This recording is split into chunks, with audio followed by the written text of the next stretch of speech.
Bienvenue dans French Baratin avec Cécile, Raphaël et Sibylle. En ce moment, c'est les vacances de la Toussaint. 2 semaines pendant lesquelles les enfants de la France entière ne vont pas à l'école. Pour ceux qui en ont la possibilité, c'est l'occasion de faire un peu de tourisme. Un quart des Français partent en vacances pendant cette période et beaucoup en profitent pour découvrir des villes, des monuments ou des coins de campagne qu'ils ne connaissent pas encore. C'est surtout l'occasion pour eux de visiter tranquillement des lieux qui, pendant les vacances d'été, souffrent de ce qu'on appelle le surtourisme. Au Mont-Saint-Michel, par exemple, un pic est atteint vers le 15 août, avec parfois plus de 30 000 visiteurs en une journée. Pour mieux vous représenter ce que cela veut dire, il faut vous imaginer de jolies rues pavées, étroites, dans lesquelles on marche très lentement, coincé au milieu d'une foule. Octobre et novembre, au contraire, font partie des mois de faible affluence, au Mont-Saint-Michel, mais aussi dans les calanques de Marseille ou encore sur l'île de Ré. De plus en plus, les habitants et les élus des zones touristiques attirent l'attention sur les problèmes liés à l'arrivée sur leur territoire de touristes trop nombreux pendant l'été. En 2020-2021, le Covid a allégé un petit peu cette pression touristique, surtout en limitant les arrivées internationales, mais cette parenthèse n'a pas duré et aujourd'hui, plus que jamais, de nombreuses questions se posent autour des solutions à trouver pour concilier respect de l'environnement, apport économique du tourisme et droit aux vacances pour tous. Alors, comment réinventer le tourisme ? C'est la question du jour dans French Baratin. Donc, pour commencer, je vais tester un petit peu vos connaissances sur ce phénomène, le tourisme, que nous connaissons tous. Alors tout d'abord, Cécile, est-ce que tu saurais me dire quelle est l'origine du mot tourisme ? Oula, je ne sais pas. Tour, peut-être faire le tour d'un pays. Raphaël, une idée plus précise ? Oui, je crois que c'est un terme qui a été inventé au XIXe siècle, quand les étudiants de l'aristocratie faisaient ce qu'on appelait le grand tour, c'est-à-dire qu'ils faisaient le tour des capitales européennes. Généralement, c'est parti de Grande-Bretagne, en fait. Ils partaient de Londres, ils allaient passer par Paris, Rome, et ces villes-là. Et après, le fait de visiter comme ça s'est développé et s'est étendu à d'autres parties de la population. Très bien, sauf que c'est pas au 19e siècle, c'est déjà au 18e. Ah. Mais tu as tout à fait raison. Et puis l'idée du grand tour, le grand tour, c'était donc cette pratique aristocratique d'aller visiter l'Europe pour les jeunes. Le grand tour, il est apparu dès le XVIIe siècle, mais c'est vrai qu'il s'est surtout développé au XVIIIe siècle dans la noblesse. Et c'est au XVIIIe siècle que le mot tourisme est apparu. D'accord. À la suite de ce développement du grand tour. Et aujourd'hui, j'en profite pour vous donner la définition du tourisme qu'on retient aujourd'hui le plus souvent, c'est tout simplement les voyages pour le plaisir. Et donc pour l'INSEE, qui est un institut de statistiques français, le tourisme, ça comprend toutes les activités qui sont déployées par les personnes qui voyagent dans des lieux qui sont situés en dehors de leur environnement habituel pour une période de moins d'1 an. Parce que sinon, ça devient une expatriation, par exemple. Mais on peut inclure donc dans le tourisme aussi, par exemple, le tourisme d'affaires, qui n'est pas une activité habituelle, mais on voyage en dehors de chez soi pour un motif autre que le plaisir à 100%. Alors, deuxième question. Cette fois, je vais demander à Raphaël. Combien d'argent le tourisme international a-t-il rapporté à la France en 2022 ? 50 milliards ? C'est pas super loin. Cécile, tu dirais plus ou moins ? Un petit peu plus. Ouais, bravo. Donc, le tourisme international a rapporté 57,9 milliards d'euros à la France en 2022. Donc, autant vous dire que c'est un secteur économique actif. Oui. Effectivement. Alors, troisième question pour Cécile. Quel est le top 5 des lieux les plus visités en France en 2022 ? J'imagine que la Tour Eiffel doit être bien placée. Je dirais peut-être même en premier. Le Mont-Saint-Michel dont tu parlais dans l'introduction également, qui est très très connu. Et effectivement, on l'a même vécu ensemble de se balader dans les rues étroites. Je sais pas, Raph, peut-être que tu peux venir à ma rescousse. Le musée du Louvre, peut-être. Bravo. Ouais. Montmartre, le Sacré-Cœur. Non. Mince. Le musée d'Orsay. En plus, alors je pense que Montmartre, c'est pas calculable parce Oui. que si tu vas juste devant. Oui, c'est pour ça que je tu vas disais compter. peut-être le Sacré-Cœur, mais effectivement. Tu disais quoi, Raphaël? Le Désolé. musée d'Orsay. Non, j'étais surprise, mais non, pas dans les 5 premiers. Allez, vous m'en trouvez encore un et puis je vous donne la réponse. Trop sympa. Trop la pression, surtout. Ouais, c'est ça, je suis en train de réfléchir. Un qui est près de là où j'ai grandi, pour ceux qui. Ah, me Versailles. connaissent. Bravo. Ah, Yes. bah oui. Comment peut-on l'oublier, Oui, celui-là? c'est vrai qu'on a Oui, on n'a pas oublié. dû oublier. Je pensais à Paris, Alors, Paris, bon, Paris. vous mais- avez... vous avez pas tout, mais vous en avez quelques-uns. Donc, le premier, vous n'y avez pas pensé parce que vous n'êtes peut-être pas parmi ceux qui fréquentent ce lieu, mais c'est Disneyland Paris. Ah, Bien oui, effectivement, sûr, j'avais pas Paris, pensé bien que sûr, c'était. bien sûr. touristique. Bien sûr. J'avais pas compris que Qui ça faisait attire le plus partie. de visiteurs. Oui. Oui, là, c'est vraiment en termes de site touristique, d'entrée quelque part. Mm. En deuxième, c'est le Louvre, effectivement. Bravo, Raphaël. En troisième, le château de Versailles. En quatrième, la Tour Eiffel. Donc seulement quatrième.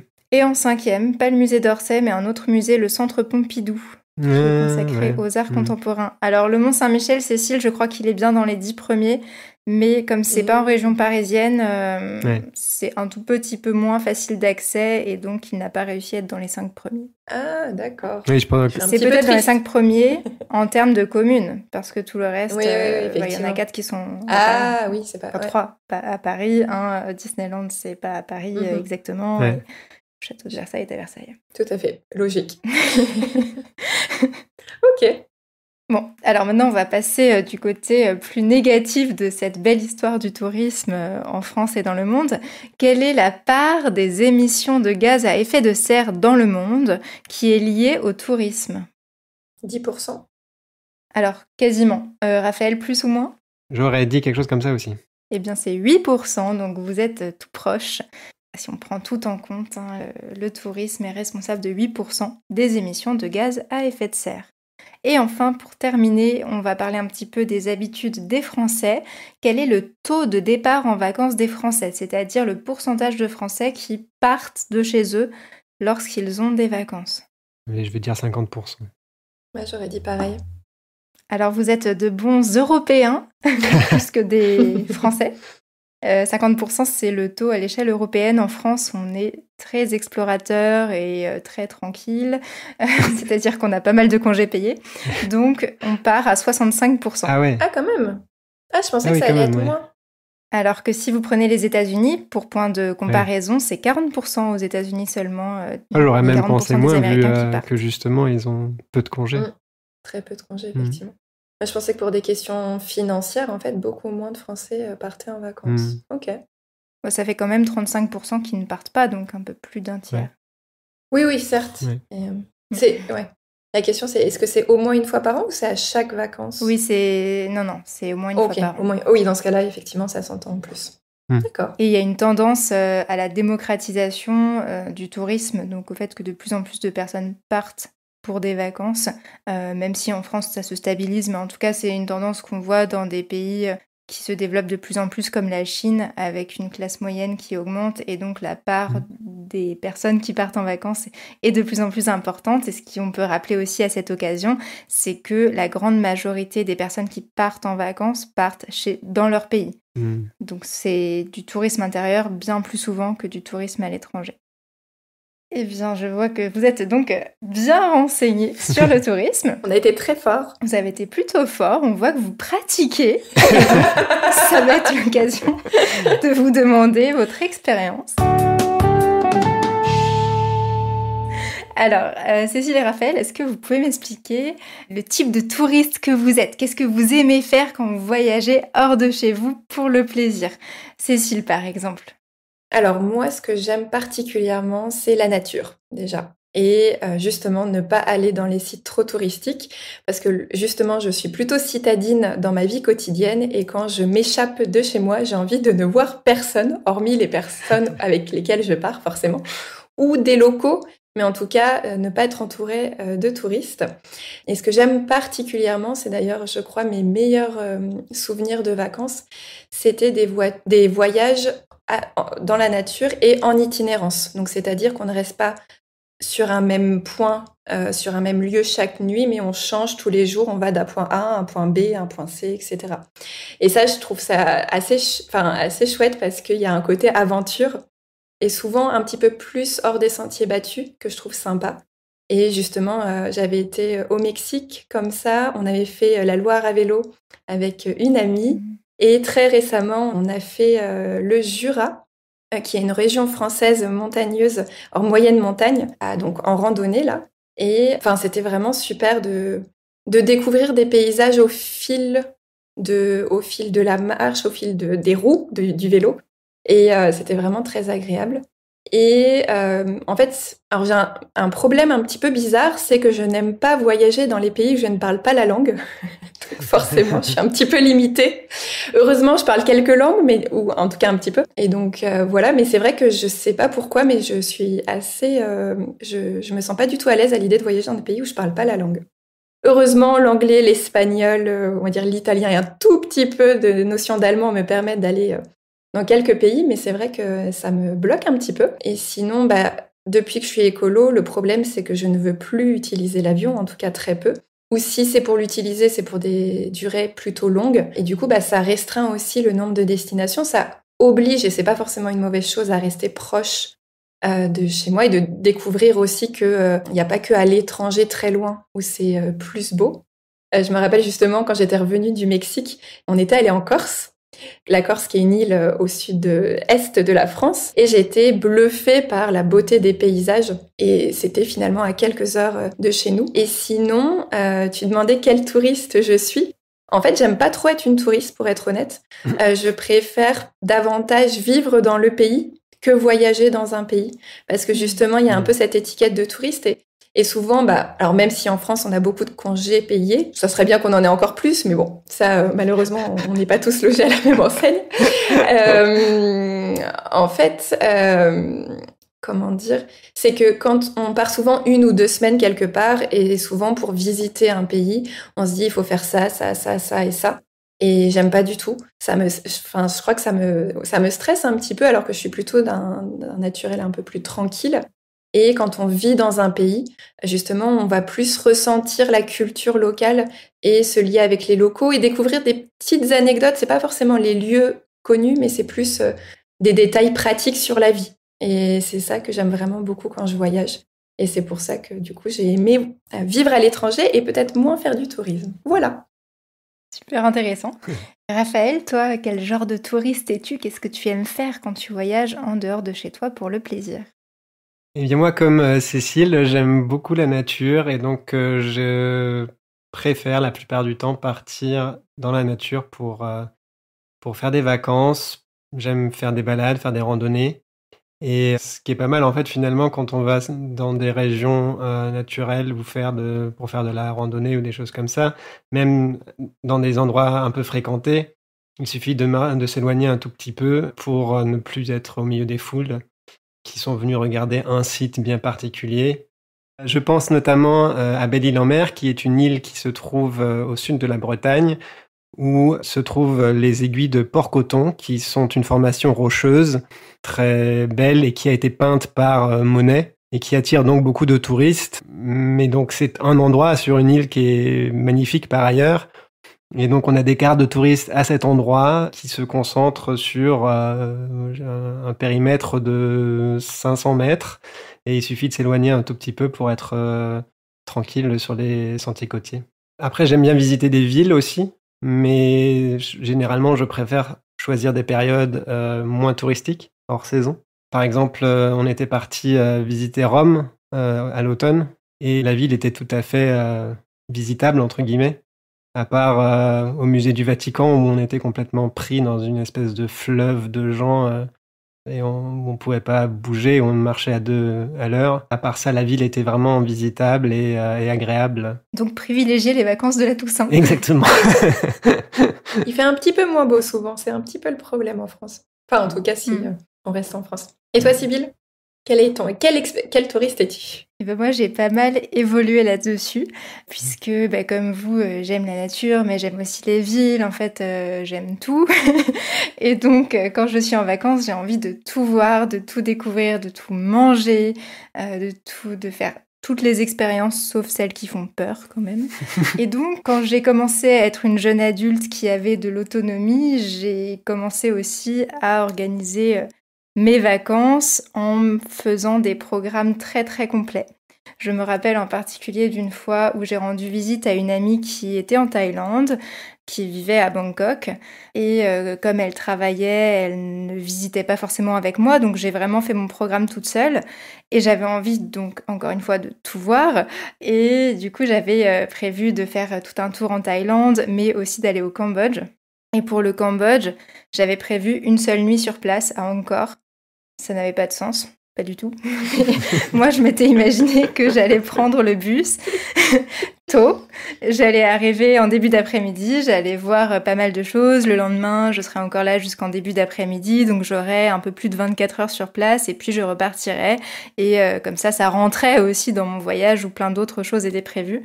Sauf que je n'avais pas du tout pris en compte le fait que les transports seraient plus longs que ce que je ne m'étais imaginé. Il fallait passer une frontière quand même pour aller au Cambodge depuis la Thaïlande. Et donc, je suis arrivée à Angkor Wat à 19h, je crois. J'ai fait un tout petit tour. Je suis allée me coucher. J'ai mis mon réveil à 6h du matin, alors que je suis vraiment pas du matin, pour pouvoir passer quelques heures dans les temples avant de repartir, puisque je devais repartir, puisque je n'avais prévu qu'une seule nuit au Cambodge. Voilà, donc ça, c'était pas du tout une bonne idée, même si j'étais contente de l'avoir fait, mais bon, c'était pas la manière la plus agréable de voyager. J'ai récidivé encore une fois, parce qu'on ne peut pas apprendre de ses erreurs en une seule fois. Donc, notre éternel optimiste. Donc, en 2014, je suis allée en Ouzbékistan avec Raphaël, qui lui, étant quelqu'un plein de bon sens, n'aurait jamais imaginé un programme tel que celui que je lui ai proposé, mais comme il est aussi très gentil, il a accepté mon programme, qui consistait encore une fois à ne passer qu'une seule nuit dans un lieu qui s'appelle Fergana, qui est une ville au milieu de la vallée de la Fergana, qui est une belle vallée sur la route de la soie où habite un tiers des habitants de l'Ouzbékistan. Et donc là, je me disais, une nuit, ça suffit parce que même si c'est un lieu qui a l'air très intéressant, il n'y a pas tant de choses que ça à visiter. Et rebelote, il a fallu prendre un taxi partagé, négocier le taxi partagé, passer des postes de contrôle et nous sommes arrivés à Fergana le soir lorsque tout était fermé et qu'on ne pouvait plus visiter. Et donc nous avons dû nous lever tôt le lendemain, alors que de nouveau nous n'avions pas spécialement envie de nous lever tôt, pour faire 2 visites. La visite d'une fabrique de soie et la visite d'un palais et repartir le plus vite possible pour dormir à Tachkent, la capitale de l'Ouzbékistan, où nous étions censés dormir ce soir-là.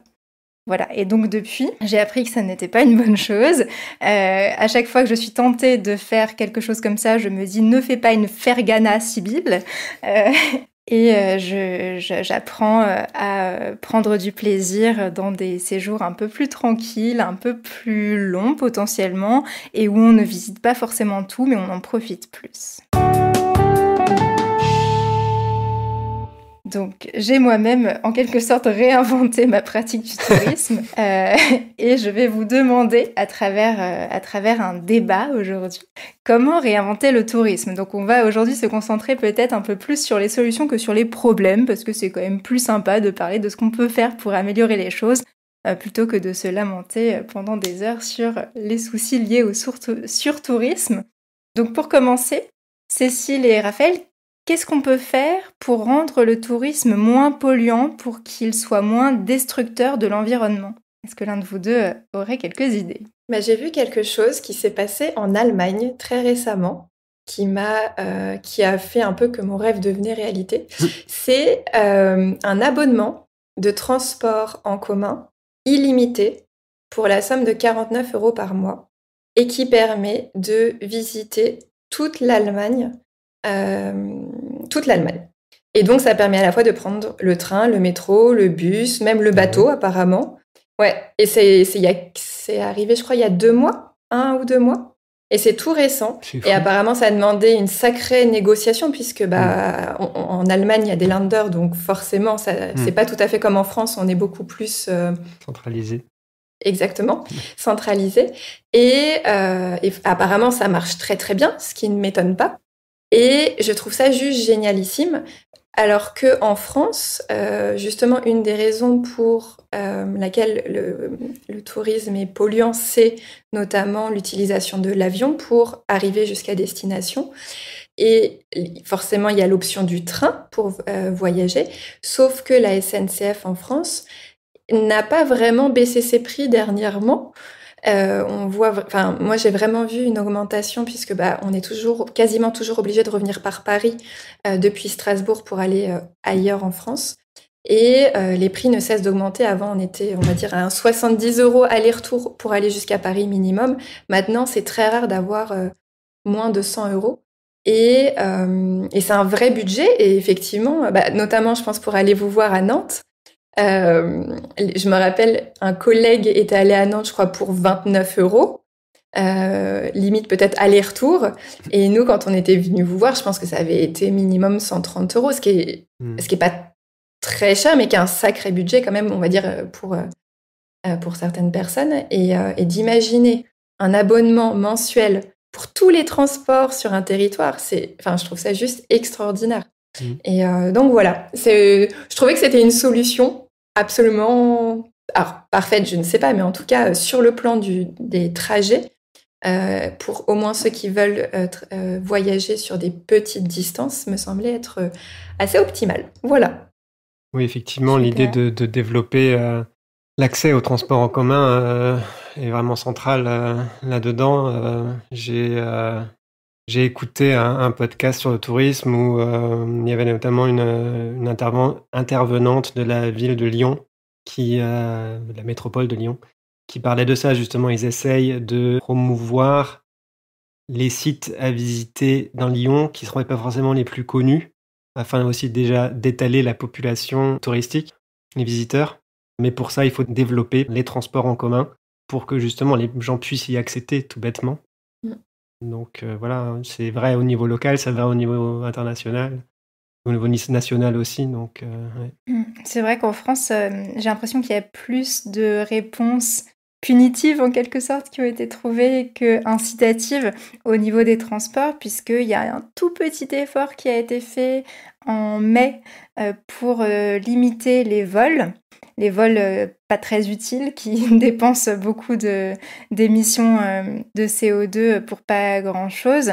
Et donc, en fait, le 23 mai 2023, les vols intérieurs ont été supprimés en France lorsqu'il existe une alternative en moins de 2h30 de train. Mais il y a plein de critères qui vont complètement limiter cette initiative et donc, finalement, elle ne s'applique à 3 trajets, Paris-Orly-Nantes, Paris-Orly-Lyon et Paris-Orly-Bordeaux. Et je précise Paris-Orly parce que Paris-Charles de Gaulle-Nantes, par exemple, ça existe toujours, sachant que Paris-Charles de Gaulle, c'est le deuxième aéroport, l'aéroport le plus important à Paris, mais que comme il y a une gare à Paris-Charles de Gaulle et que Paris-Charles de Gaulle, Nantes, ça se fait en 3 heures, eh bien, ça ne rentrait pas dans cette définition. Voilà, donc il y a un mini-effort qui a été fait. Mais il n'y a pas eu d'effort pour que le train soit moins cher, ou presque pas. Ouais. C'est fou, je pensais que Marseille... Enfin, du coup, non, parce que c'est plus de 2h30.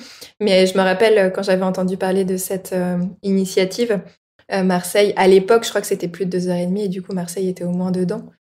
Et c'est fou qu'il n'y ait que 3 destinations. Ouais. C'est toujours ça, hein, il faut un début à tout. Oui, et puis là, il y a quand même eu un truc aussi, la SNCF a remis en place le train de nuit entre Paris et Nice, et également en coopération, pour le coup, avec la Deutsche Bahn, donc la compagnie ferroviaire allemande, et la ÖBB, qui est la compagnie ferroviaire autrichienne, le train de nuit Paris-Vienne a aussi été remis en place. Il va passer par Strasbourg. Il va repasser par Strasbourg, oui, voilà. J'ai vu un article sur le sujet. Ça, c'était une très vieille ligne qui était assez réputée, en fait, dans le temps. Mais bon, après, on peut aussi penser, on pourrait dire un peu cyniquement que c'est des espèces d'exemples un peu phares pour faire joli, quoi. Mais après, on peut aussi dire que c'est un début pour des choses Ouais. plus poussées. Après, en termes de train de nuit, je sais qu'il y a une entreprise qui est en train de se monter, qui a un très joli nom, même si c'est un nom anglais, qui s'appelle Midnight Trains, et qui a un très joli projet justement pour réhabiliter un peu les trains de nuit et les rendre un peu plus sexy d'une certaine manière, parce que justement, le problème des trains de nuit aujourd'hui, alors, déjà il y en a très peu en France. Les lignes ont été un petit peu abandonnées au fil des années, je crois notamment dans les années 90-2000. Et aujourd'hui, certains trains de nuit sont vraiment vieillots Ouais, c'est ça. et pas forcément confortables, etc. Et justement, la proposition de valeur de Midnight Train, c'est vraiment de réinventer le voyage de nuit et justement vraiment avec cet objectif écologique derrière de pouvoir concurrencer l'avion sur des destinations, on va dire, en Europe. Ouais. Et effectivement, là, ce que tu dis pour aller à Vienne, je trouve ça super de pouvoir...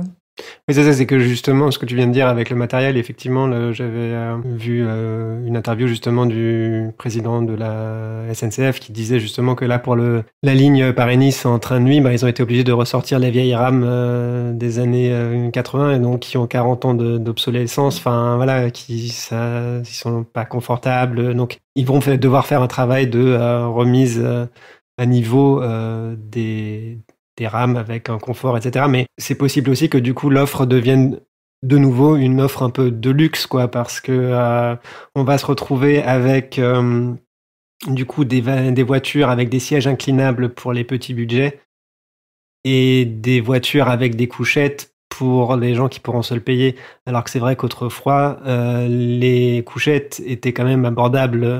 Moi, j'ai fait des trajets en train de nuit. Je crois que j'avais fait un Orléans, Barcelone, un truc comme ça, en train de nuit. Et j'avais une couchette. Enfin, c'était abordable alors que j'étais étudiant. Voilà, c'était faisable.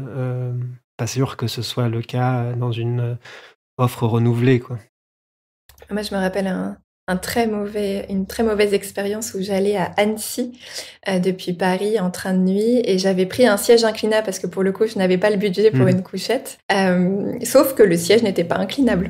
Et donc, en fait, c'était une des pires nuits parce que... Et ils étaient au courant, la SNCF, c'était de la publicité mensongère. Et je me rappelle qu'ils avaient fait un tout petit effort financier sur un remboursement, mais absolument pas la totalité du trajet. Et c'était un vrai problème. Et j'ai mis, je crois, presque 8 ans à accepter de reprendre un train de nuit. J'en ai pris un récemment pour aller à Toulouse. Et là, j'avais pris du coup une couchette pour être sûre d'être au moins en position horizontale.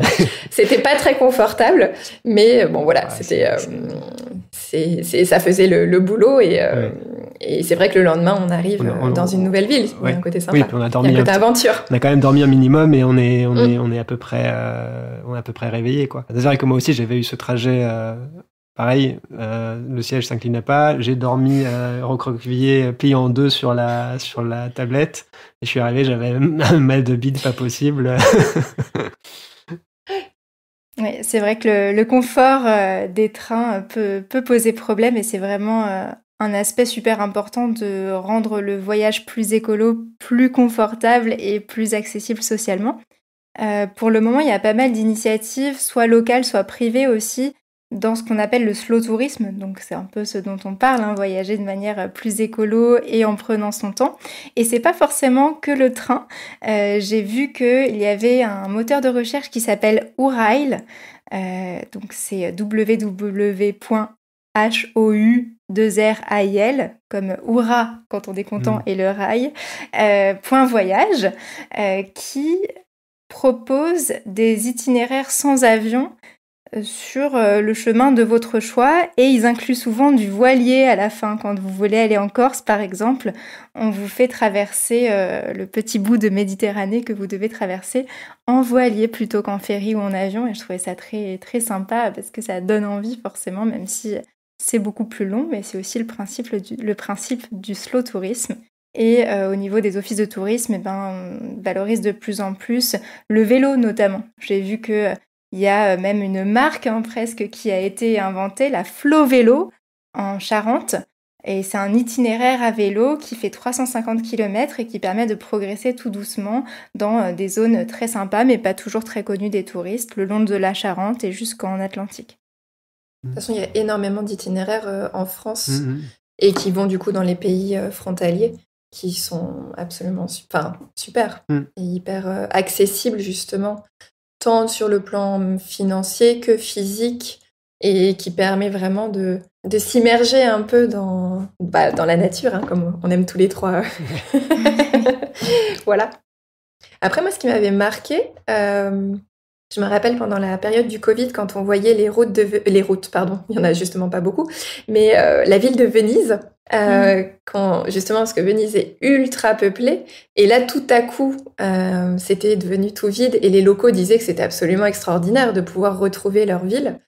Et je m'étais dit que ça serait quand même super, je sais pas si ça a été expérimenté, mais qu'il y ait des quotas, en fait, par ville, parce que ça permettrait, justement, de ne pas... Alors, ça veut dire, du coup, de ne pas autoriser tout le monde à venir en même temps, mais de redonner aussi la ville aux locaux, et de permettre d'avoir des expériences bien plus agréables, où on peut bien plus profiter de ces vacances.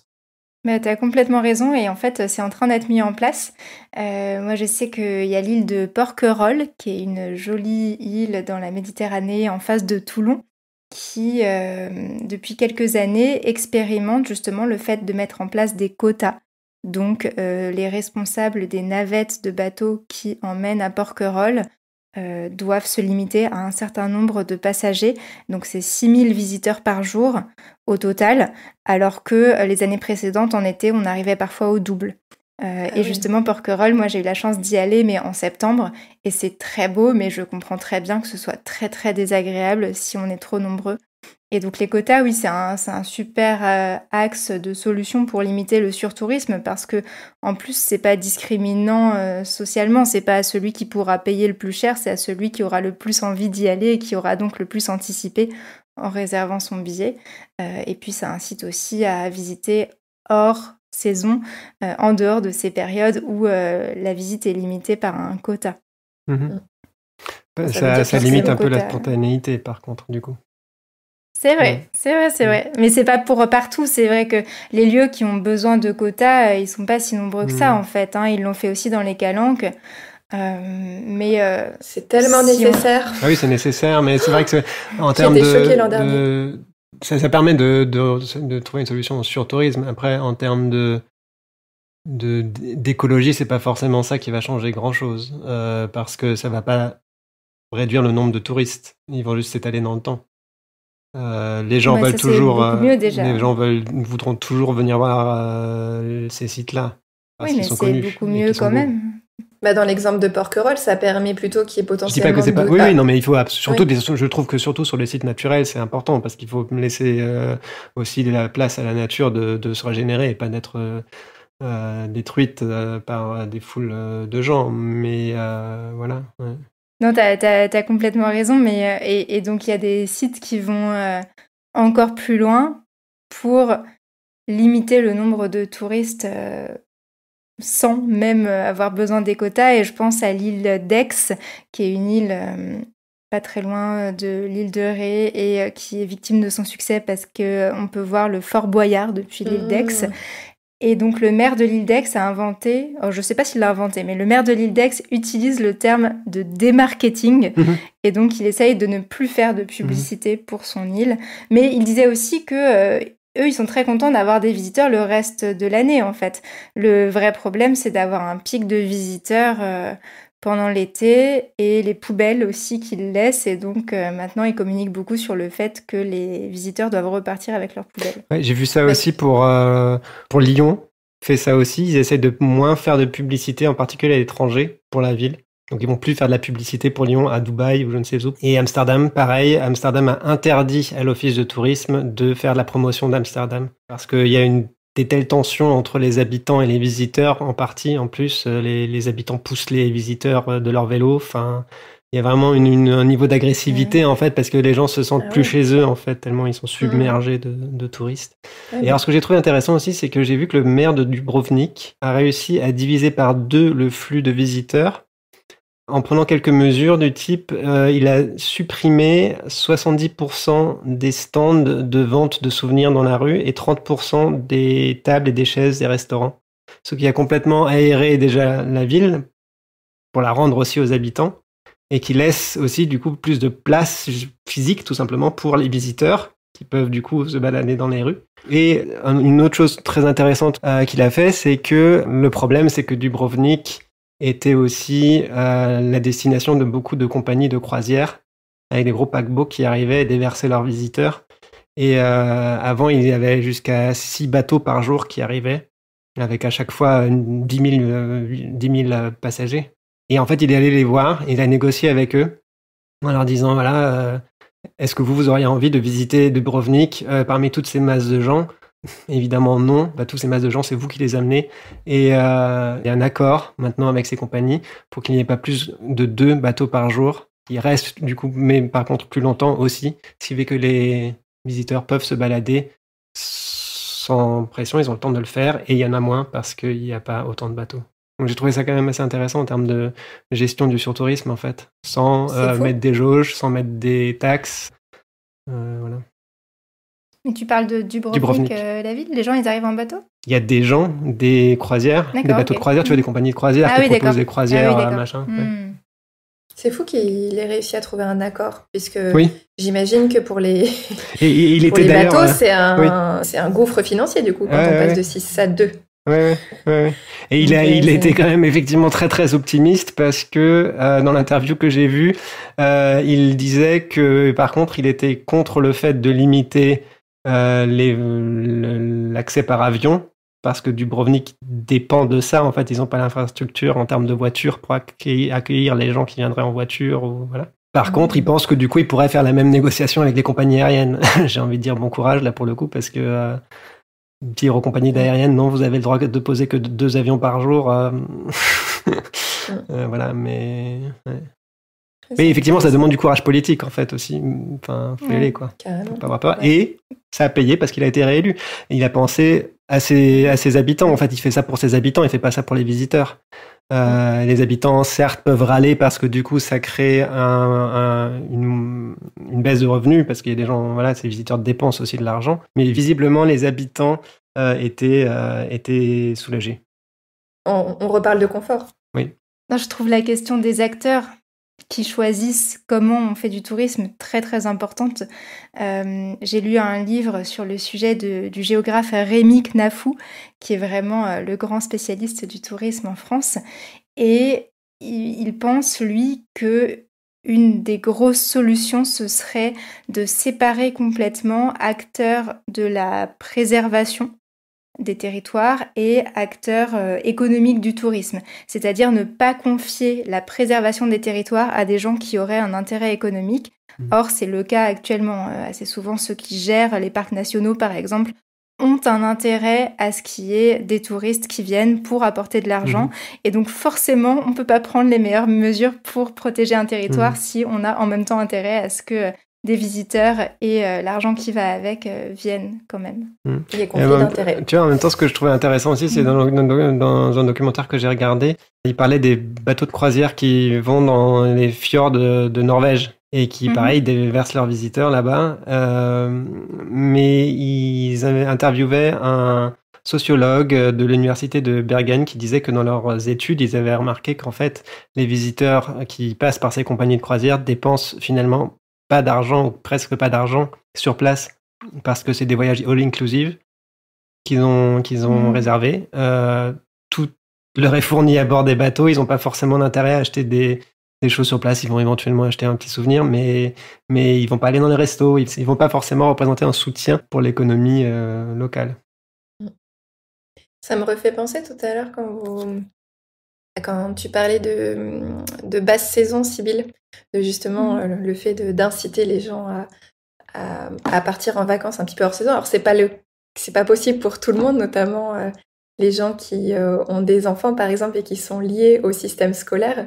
Mais est-ce qu'il y a quand même une particularité en France qui est quand même, je trouve, un début de solution. Je ne sais pas du tout comment ça fonctionne dans les autres pays. En tout cas, pour la saison hiver-printemps, c'est qu'en France, on a plusieurs zones.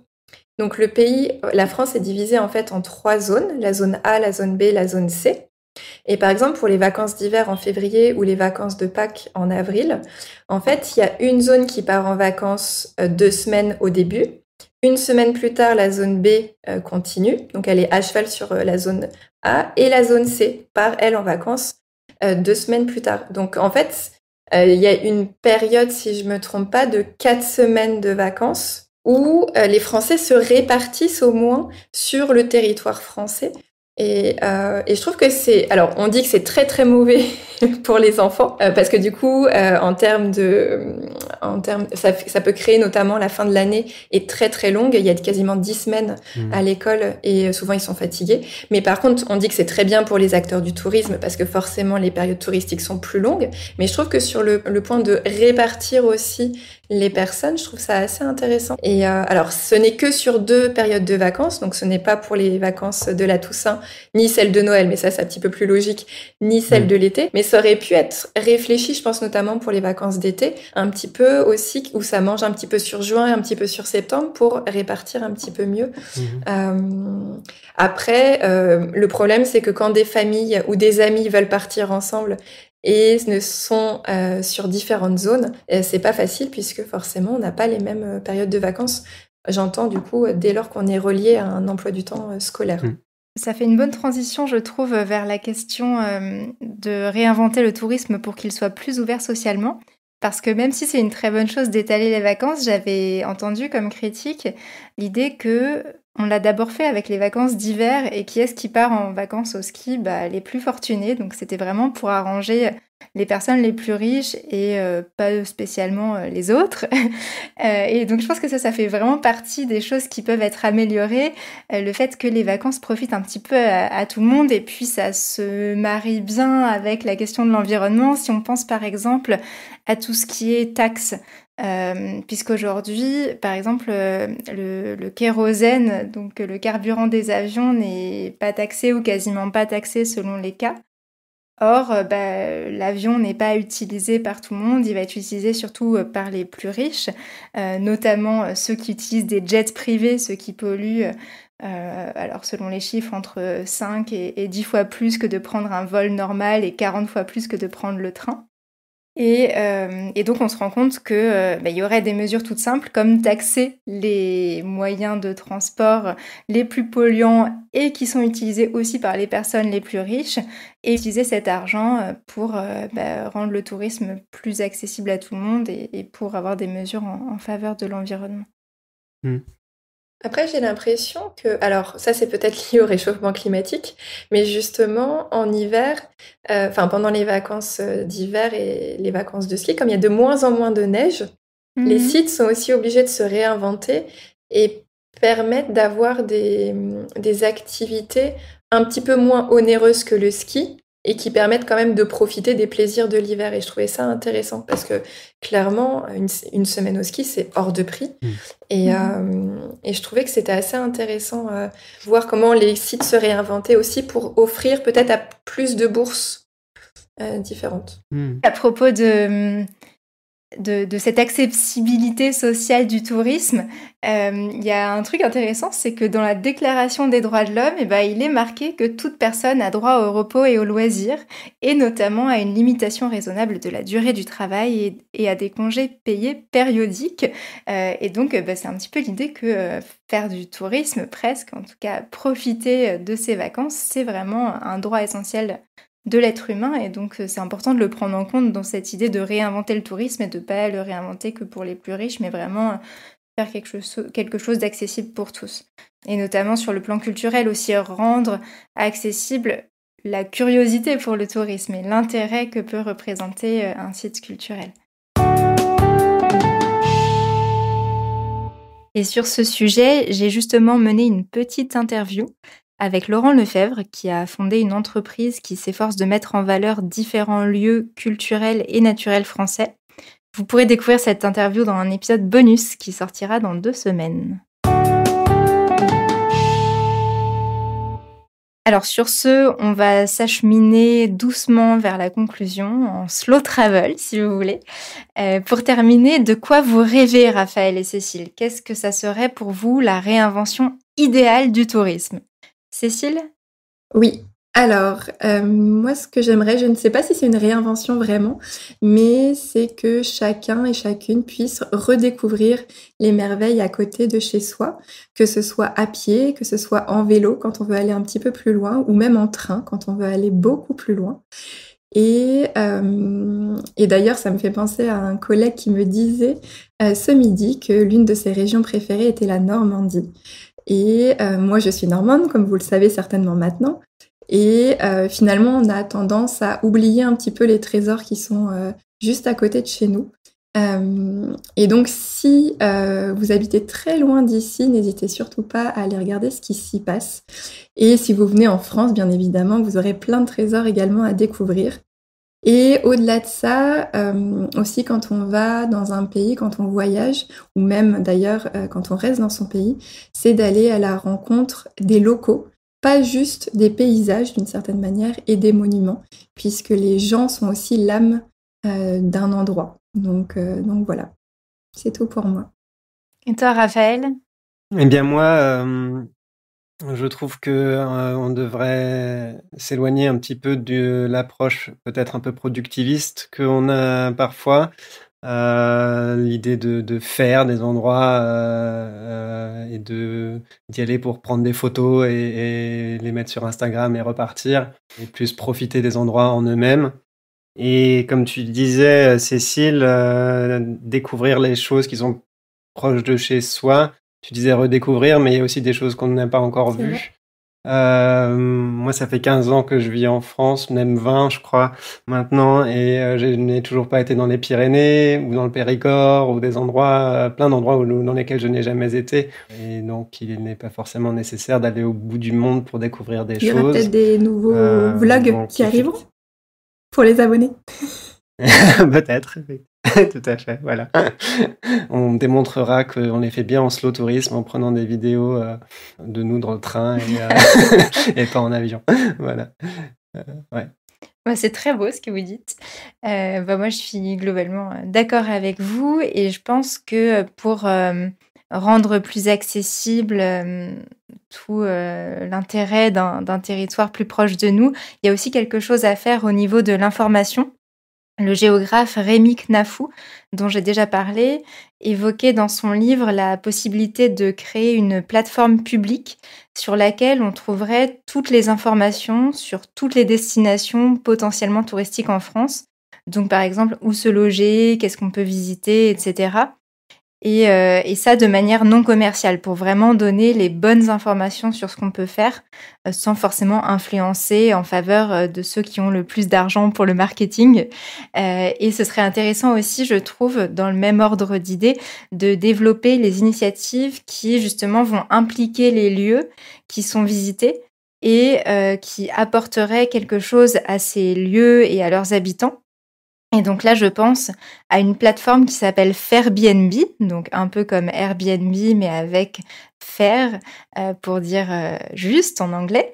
Et en fait, le principe de cette plateforme, c'est que 50% des frais qui sont rajoutés au prix de la nuit que dépensent les voyageurs vont être utilisés pour financer un projet local dans la région dans laquelle on voyage. Et ça, je trouve ça vraiment super intéressant, ce genre de projet qui prennent en compte les locaux et qui rendent le tourisme vraiment intéressant pour eux aussi parce que ça va contribuer aux projets qui les intéressent. Et comme quand on voyage lentement, quand on est en vacances aussi, on a le temps d'écouter des podcasts et d'améliorer ses compétences en langue étrangère, voire de faire les deux en même temps. Si vous avez des amis qui voyagent bientôt, parlez-leur de French Baratin ou mettez-nous 5 étoiles sur Spotify et Apple Podcasts. Quant à vous, si vous voulez aller plus loin et encore mieux occuper vos trajets en train, vous pouvez vous abonner sur Patreon pour recevoir plein de bonus. Merci pour votre écoute et à bientôt dans French Baratin. À bientôt. À bientôt.